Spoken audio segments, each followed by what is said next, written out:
मेहनत कर लीजिए, आप सफल नहीं हो सकते। अगर आप इस कथा में भी बैठे हैं और विश्वास नहीं है कि हमारे जीवन को ये बदल देगी या नहीं देगी, राम कथा हमारे जीवन को परिवर्तन करेगी, ये 9 दिन की राम कथा हमारे जीवन में भगवान राम को स्थित कर देगी, उनके गुणों को स्थित कर देगी। आपको कुछ करने की जरूरत नहीं है, सिर्फ मनन करके बैठ जाइए, सिर्फ सुनिए, अपने आप बदल कर रख देती है। अभी तो आज दूसरा दिन है, धीरे धीरे जैसे जैसे आप राम कथा में बढ़ेंगे वैसे वैसे आप स्वतः ही अनुभव करेंगे। तो ये कथा क्या है? एक तरह से महाराज, अगर आप विश्वास के साथ बैठ गए तो विश्वास ही आपके जीवन को बदल देगा। भगवान कहाँ है? विश्वास में है। यहाँ माँ भगवती का सुंदर प्रांगण है, आपने बहुत भव्यता से माँ भगवती का सुंदर मंदिर बनवाया है, बहुत सुंदर है। यहाँ की आध्यात्मिक ऊर्जा भी हृदय को छूती है। माँ भगवती का साक्षात धाम है। लेकिन अगर विश्वास नहीं रखा कि माँ भगवती साक्षात बैठी है तो आपके लिए मात्र पत्थर की मूर्ति रह जाएगी, मात्र पत्थर की। लेकिन विश्वास ही है कि उस भगवती को वहां जागृत कर देगा कि साक्षात जगत जननी यहां विराजमान है, तो आपकी की हुई सारी प्रार्थनाएं फलीभूत हो जाएंगी, फल देना चालू कर देंगी। एक जगह मुझे किसी ने, पत्रकार ने पूछा कि किसी महान संत का ये कोट है कि भगवान नहीं है इसका सबूत है कि मंदिर के दरवाजे पर भिखारी बैठे हैं, वो गरीब हैं और अंदर में बैठे हुआ भगवान कैसे भगवान हो सकता है? तो मैंने कहा देखो, बात इतनी सी, जिन्होंने भी कहा है उन्होंने शायद चिंतन नहीं किया। विश्वास की बात है। बाहर से आ रहा कोई व्यक्ति जब अंदर मांगने जाता है तो उसको पक्का विश्वास होता है कि भगवान ही देने वाला है। मेरे जीवन की मैं कर्म करूंगा उसका फल प्रभु ही सही तरह से देंगे, क्योंकि ये पक्का नहीं है कि आप जो भी काम करेंगे उसका 100% आपको लाभ मिलना ही मिलना है। कई बार हानि मिलती है। आप व्यापार खोल लीजिए, आप लाभ की सोचेंगे, वहां आपको हानि मिल जाएगी। अगर ये पहले से पता हो कि मुझे हानि मिलने वाली है, कौन व्यापार करेगा, कौन नया काम करेगा? लेकिन कोई पक्का विश्वास तो पक्का थोड़ी ना होता है कि आपको उसी कार्य में उन्नति मिलेगी। कितने बच्चे तैयारी कर रहे होते हैं, बहुत मेहनत कर रहे होते हैं, पर क्या सब निकल जाएंगे? नहीं। हम चाहते लाभ हैं, लेकिन लाभ हमें मिलेगा, ये मेहनत तो आवश्यक है, किंतु भगवान की कृपा भी वहां आवश्यक है। ये जो बाहर बैठे हुए लोग हैं जो मांगने का कार्य करते हैं, उनको अभी ऊपर वाले वहां उस वाले पे विश्वास नहीं है, इसलिए ना तो कर्म पे ज्यादा ध्यान देते हैं, ना उस भगवान की कृपा पे ध्यान है, इसलिए वो हमेशा गरीब ही रहेंगे, मांगते ही रहेंगे। लेकिन जो बाहर से आएगा ना, उसको विश्वास है साक्षात भगवान बैठा है जो मेरे कार्य बनाएगा, उसका विश्वास उसको फल देना चालू कर देता है। ऐसे देखा जाए तो एक चोर भी मंदिर जाएगा तो मंदिर में उसे भाव नहीं है, क्योंकि उसके लिए वो पत्थर की मूर्ति, उसको विश्वास नहीं है, तो जीवन भर चोरी करेगा, दंड पाएगा, चोरी करेगा, दंड पाएगा। लेकिन वही एक भक्त जाएगा तो विश्वास है साक्षात भगवान, उसका जीवन उन्नति को प्राप्त हो जाएगा, बदल जाएगा। तो विश्वास का नाम भगवान है।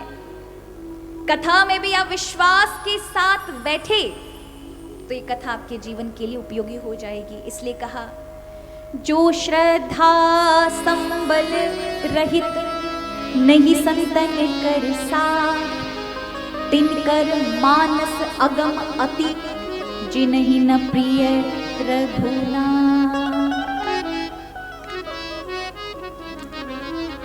बिन विश्वास भक्ति नहीं, तहि बिन द्रवहि न राम।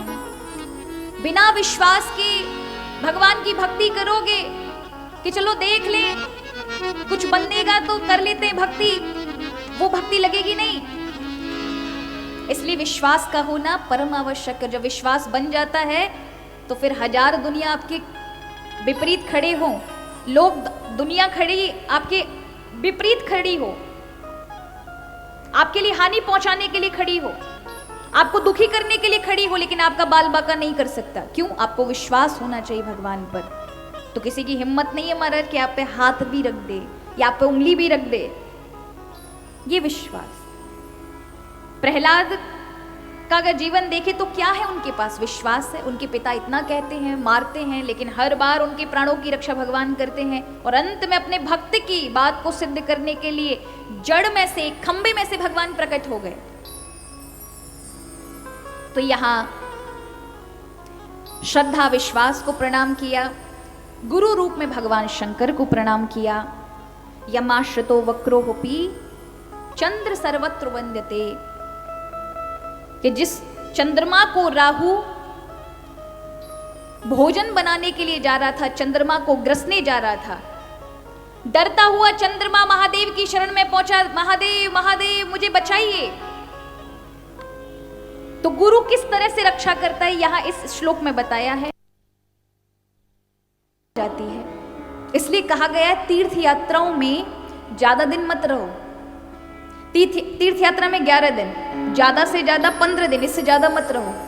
कई बार अपना कुछ व्रत होते हैं, परिवार वालों से अपना मन हटाकर वो सीधे वहां कमरा फ्लैट ले लेंगे और फिर यहाँ से सब कुछ बच्चों को छोड़ करके कि बच्चे अपना जीवन गुजारे और हम तो बैग पैक करके अब वहीं रहेंगे गुरु जी के आश्रम में, संत जी के आश्रम में। वहाँ हमने मकान, एक कमरा ले लिया, बनवा लिया है, अब वहाँ रहेंगे। अब क्योंकि निकटता में फिर दोष देखेंगे, बुद्धि अहंकारी है, दोष दिखाएगी, ये सत्य है। तो उन्हीं संतों में जिनमें बहुत भाव था अब उनमें कमी देखेंगे। अरे ये तो बहुत ज्यादा वीआईपी लोगों को मिलते हैं, हमसे तो बात भी नहीं करते, ऐसा वैसा। फिर गुरुओं में देखेंगे, अरे हम ज्यादा भजन करते हैं, ये गुरुजी तो उतना नहीं करते। हम तो जल्दी नहा लेते हैं, ये गुरुजी उतना जल्दी नहीं नहाते। अरे महाराज आपकी क्या क्षमता है? तपे तपाए संतों को कुछ तपने की आवश्यकता नहीं होती, लेकिन आपको भजन करते हुए देखकर उनको परम सुख मिलेगा। उनको कुछ करने की जरूरत नहीं है, प्रारब्ध बस वो करके आए हैं।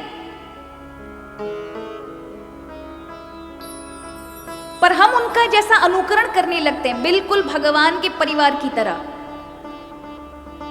करीब रहने वाली मंथरा भगवान को ना जान सकी, करीब रहने वाले यादव वंशी यदुवंशी भगवान कृष्ण को ना जान सके। वो कहते ना दीपक के नीचे हमेशा अंधकार होता है, अंधेरा होता है, वो सब जगह प्रकाश करता है किंतु नीचे अंधेरा होता है। अति परिचात अवज्ञा, ज्यादा करीबी में नैकट्य दोष आ जाता है कि हम फिर भगवान जो निकटतम है परिवार के, वो यदुवंशी भगवान को क्या समझने लगे ज्यादा निकटता के कारण, ये तो कृष्ण हमारी तरह है, हमारे जैसा है। दूर वाले समझ गए कि साक्षात ब्रह्म है, परमात्मा है, निकट वाले ना पहचान सके, इसीलिए उनका उद्धार ना हो सका। तो गरुण जी को नैकट्य दोष हो गया, निकटता का दोष, कहीं भगवान की सेवा से मैं अलग ना हो जाऊं, इसलिए भागम भाग है। देखो महाराज, किसी को पता चल जाए कि उसे कैंसर की बीमारी है, वो घर बैठेगा कि जगह जगह वैद्यों के पास जाएगा, डॉक्टरों के पास जाएगा, कटिहार में दिखाएं, भागलपुर दिखाएं, पटना दिखाएं, मुंबई दिखाएं, हैदराबाद दिखाएं, गुजरात दिखाएं, कहां भागे? परिवार वाले भी ले लेके दौड़ेंगे। और जब ये पता जाए कि 3rd स्टेज पर है तो फिर भागेंगे इधर उधर कि बच जाए बच जाए बच जाए। और जब तक पता नहीं था तो बड़े आराम के साथ जिंदगी जी रहे थे, कोई समस्या ही नहीं थी, कुछ भी खा रहे हैं, कुछ भी पी रहे हैं, गप्पे मार रहे हैं। लेकिन जैसे ही पता चला कोई भयानक बीमारी ने घेर लिया है, अब समय नहीं है, तो फिर भागेंगे इधर से उधर, क्योंकि जीवन से हाथ धोना पड़ेगा। उसी प्रकार गरुड़ जी को ये पता लग गया है कि बीमारी क्या है, और बीमारी बड़ी है, कहीं भगवान से दूरी ना हो जाए, इसलिए भागम भाग लगी हुई है। सच कहूं तो महाराज ये कथा भी ना एक तरह से 9 दिन के लिए, जैसे आप सभी के पास कोई गाड़ी तो होगी, किसी के पास 2 पहिया की होगी, किसी के पास 4 पहिया की होगी, है या नहीं? होगी ना, किसी के पास 4 पहिए की होगी, किसी के पास 2 पहिए की होगी, बाइक होगी। तो आप सभी कभी ना कभी तो महाराज उसे ठीक कराने के लिए वर्कशॉप लेके जाते होंगे, मिस्त्री के पास लेके जाते होंगे ठीक ठाक कराने के लिए। लेके जाते हैं नहीं लेके जाते? मैया तो लेके जा नहीं सकती, भाई लोग ही लेके जाते होंगे। तो अगर आपने गाड़ी ठीक टाइम पर उसे सही नहीं कराया तो वही गाड़ी ठीक से चलेगी नहीं। कई बार 1 लीटर में 45 और 50 किलोमीटर तक एवरेज देने वाली गाड़ी सिर्फ 1 लीटर पेट्रोल में, और नहीं उसे ढंग से दिखाया, बार बार उसको नहीं सही संभाल के रखा, तो वही गाड़ी महाराज 1 लीटर में मात्र 4 किलोमीटर ही चल पाएगी और फिर बहुत सारा धुआं छोड़ेगी, खराब हो जाएगी। तो हम क्या करते हैं? हम उसे सही समय पर ठीक ठाक करा कर लेकर आते हैं। और याद रखो, जब एक बार कहीं मिस्त्री के पास जाते हैं या वर्कशॉप पर जाते हैं तो क्या करते हैं, जहाँ गाड़ी सही होती है वहाँ पर जो साल भर में बहुत सारी चीज़ें खराब हो गई हैं उनको भी ठीक ठाक सही करा लेते हैं। क्योंकि छोटे छोटे काम के लिए हम हर बार नहीं भागते। किसी एक बार गए तो भैया देखो ये खिड़की का कांच नहीं लग रहा, भैया पीछे वाला कांच नहीं लग रहा, भैया इसमें डेंट आ गया है, भैया इसमें ऐसा हो गया है, कराते एक साथ। उसी प्रकार